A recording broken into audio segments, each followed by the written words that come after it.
नमस्कार, मैं हूं योगेश राणा और आज बात करते हैं कांग्रेस को लेकर उठ रहे दो बड़े सवालों पर। एक, कांग्रेस उत्तराखंड में प्रदेश अध्यक्ष और नेता प्रतिपक्ष का चुनाव क्यों नहीं कर पा रही है, और दूसरा, भाजपा जीतती जा रही है और कांग्रेस ने हारने के सारे रिकॉर्ड तोड़ दिए, ऐसा क्यों हो रहा है। वैसे तो इन दोनों सवालों के जवाब सबके अपने अपने तरह के हो सकते हैं, लेकिन एक उत्तर मैंने भी बनाने की कोशिश की है। आइए इस पर बात करते हैं। हर पार्टी में बड़े और अहम फैसले लेने के लिए एक प्रक्रिया होती है। जैसे भाजपा में सारे बड़े और अहम फैसले लेने वाली जो टॉप बॉडी है उसका नाम है भाजपा संसदीय बोर्ड, और कांग्रेस में यह पावर कांग्रेस वर्किंग कमेटी के पास है। भाजपा के संसदीय बोर्ड में 11 सदस्य होते हैं। इस समय 4 पद खाली है।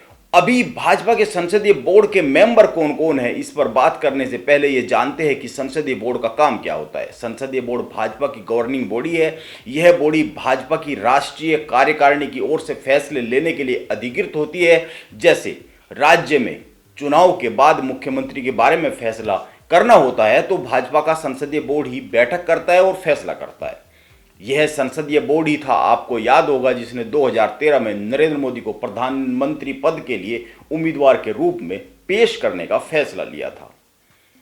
अब उन 7 लोगों की बात करते हैं जो इस समय भाजपा के संसदीय बोर्ड के मेंबर हैं। इनमें जेपी नड्डा, नरेंद्र मोदी, अमित शाह, राजनाथ सिंह, नितिन गडकरी, शिवराज सिंह चौहान और बीएल संतोष इसके मेंबर हैं।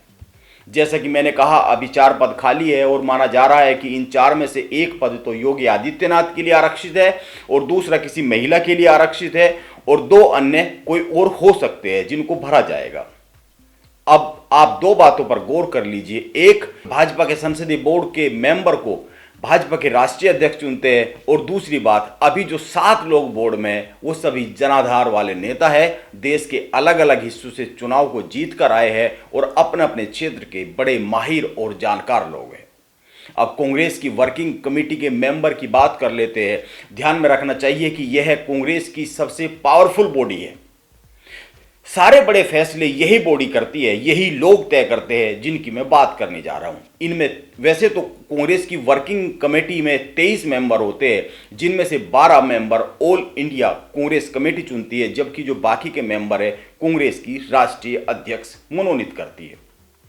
अभी कांग्रेस की वर्किंग कमेटी में टॉप लीडर्स की बात करें तो 1 सोनिया गांधी, 2 मनमोहन सिंह, 3 राहुल गांधी, 4 प्रियंका गांधी, 5 ए.के. एंटोनी, 6 गुलाम नबी आजाद और 7 मल्लिकार्जुन खड़गे। ये 7 बड़े चेहरे हैं जो कांग्रेस की वर्किंग कमेटी में शामिल है। अजय माकन, अंबिका सोनी, आनंद शर्मा, के.सी. वेणुगोपाल, मुकुल वासनिक, पी चिदम्बरम, सुरजेवाला सहित और भी कई सारे नाम हैं जो इसमें शामिल है। लेकिन आप इनके बारे में 2 बातों पर गौर कर लीजिए। एक, इनमें से ज्यादातर नेता ऐसे हैं जो चुनाव तक नहीं जीत पाते हैं, सालों से राज्यसभा के मेंबर हैं, और 2, इनमें एक प्रियंका गांधी भी है जो कभी चुनाव नहीं लड़ी है, कभी चुनाव नहीं जीती है, जबकि वो कांग्रेस की महासचिव है। अब आप ही सोचिए क्यों कांग्रेस हारती जा रही है और क्यों उत्तराखंड में नेता प्रतिपक्ष और उत्तराखंड कांग्रेस के प्रदेश अध्यक्ष का चुनाव समय पर नहीं हो पा रहा है। जब सारे थके हुए लोग टॉप पर बैठे होंगे तो कांग्रेस का ऐसा ही हाल होगा जो हो रहा है।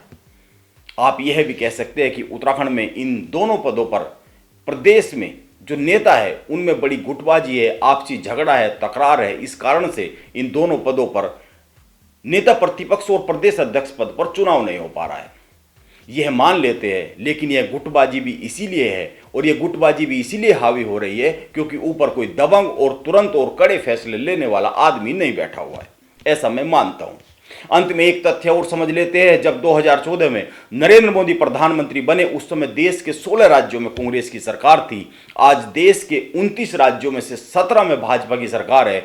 इनमें 10 में भाजपा की सीधी सरकार है और 7 में गठबंधन की सरकार है, जबकि कांग्रेस की सरकार पूरे देश में बस 2 राज्यों तक सिमट गई है। इनमें एक राजस्थान और दूसरा छत्तीसगढ़। एक सच है कि 3 राज्यों में कांग्रेस की हिस्सेदारी है सरकारों में, लेकिन ये बहुत कम है और समझा जा सकता है कि कांग्रेस आज किस स्थिति में खड़ी हो गई है। इसीलिए अब ज्यादा कुछ कहने की जरूरत मैं समझता नहीं हूं।